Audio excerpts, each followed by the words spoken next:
it's Erica. Welcome back to Maniacal Reader. I know my video uploading schedule has been sporadic in the last little while, but I think I'm going to go back to my schedule of uploading videos on Mondays and Wednesdays from now on. Today I wanted to talk to you about some of the books and series I want to finish before the end of 2017. It's a mixture of series that I want to get to, standalones, and a few wish list items that I don't own yet, but that I want to read and get to before the end of the year.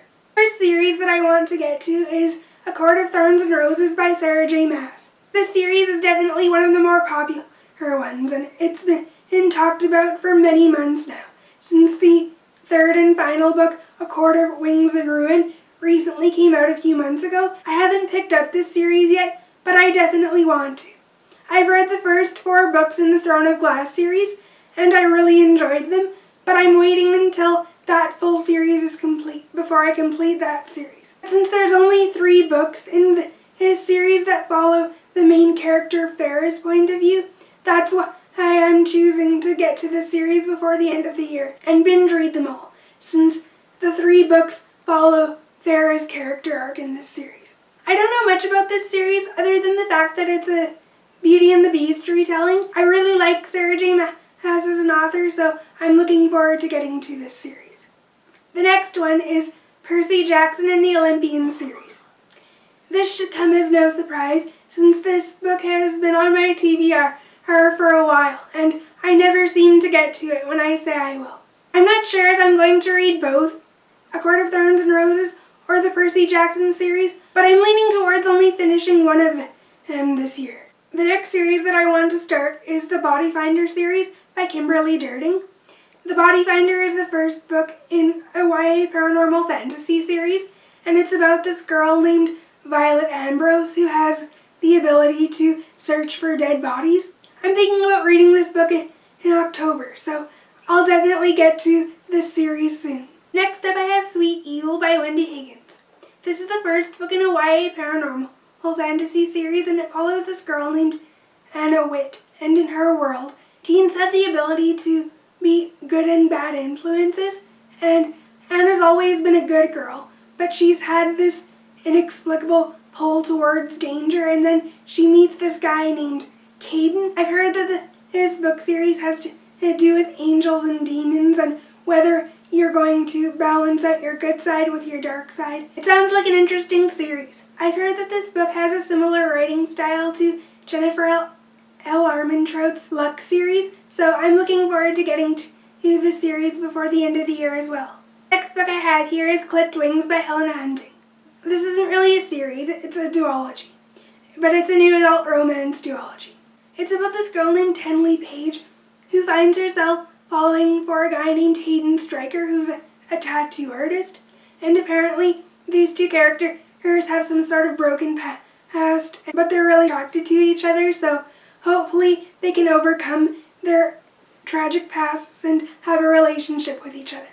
I've heard great things about Helena, but I've never read one of her books before. This is the only book that I own from her, so I want to check out this duology before I check out some of her other books. Now, moving on to some of the standalones that I want to read before the end of the year, I have The Distance Between Us by Kasie West. This is a YA contemporary book, and it follows this girl named Cayman Myers, who has always been told by her mom never to trust rich people, but that assumption is challenged when she meets Xander Spence. Xander Spence is rich compared to her, but he challenges some of her assumptions around rich people, and it seems like Cayman and Xander have a relationship with each other. Xander is always supporting her and is nice to her, but she's hesitant to get into a relationship with him because he's rich. I heard Kasie West is a good YA contemporary author, so I'm looking forward to checking out this book. Next standalone I have is Second Chance Summer by Matson.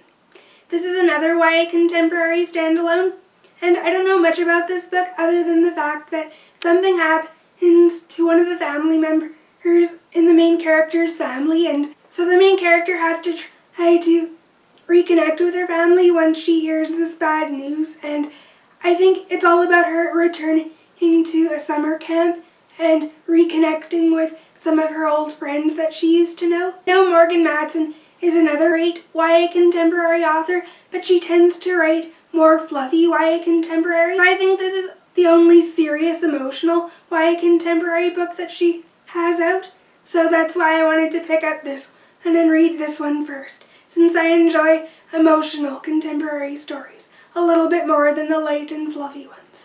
The last standalone that I want to get to before the end of the year is The Beginning of After by Jennifer Castle.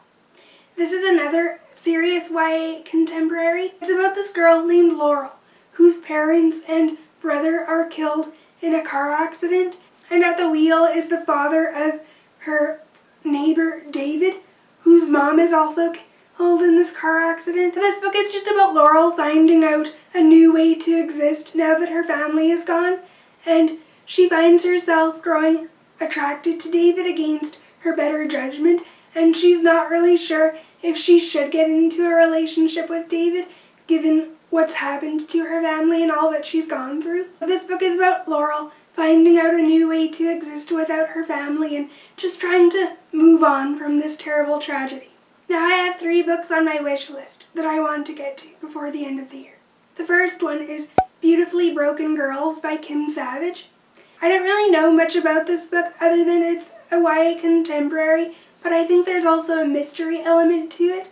I also think that this book tackles tough topics like abuse and rape, and this book doesn't necessarily have a happy ending. Apparently it's a popular one that some people really love, but others really don't like it. I'll have to wait and see how I feel about the book. The next one I want to get to is The Baller by Vi Keeland. This is a new adult romance, and it's also a sports romance. I don't really know much about this book other than the fact that one of the main characters plays basketball. I've read one other Vi Keeland book, Boss Man, and I really liked that book, so I wanted to check out one of her other books. And the last book that I want to get to, or a trilogy actually, is False Memory by Dan Krokos. This is a YA sci-fi trilogy, and I think the first book follows this girl who has the ability to change people's memories. Something happens to her and she doesn't really have all of her memories, and she can't remember the boy who loves her. I didn't really want to know much about this book going into it, but I love YA sci-fi books, so this first book and this trilogy should be interesting. Hopefully I get to it before the end of the year. Those are all of the books that I want to read before the end of 2017. I definitely don't expect myself to get to all of these books before the end of the year, but I did want to give myself some choices and wiggle room just in case I change my mind about what I want to read. Comment down below and tell me what books you want to read before the end of the year. I'd love to know. I'll see you guys in my next video.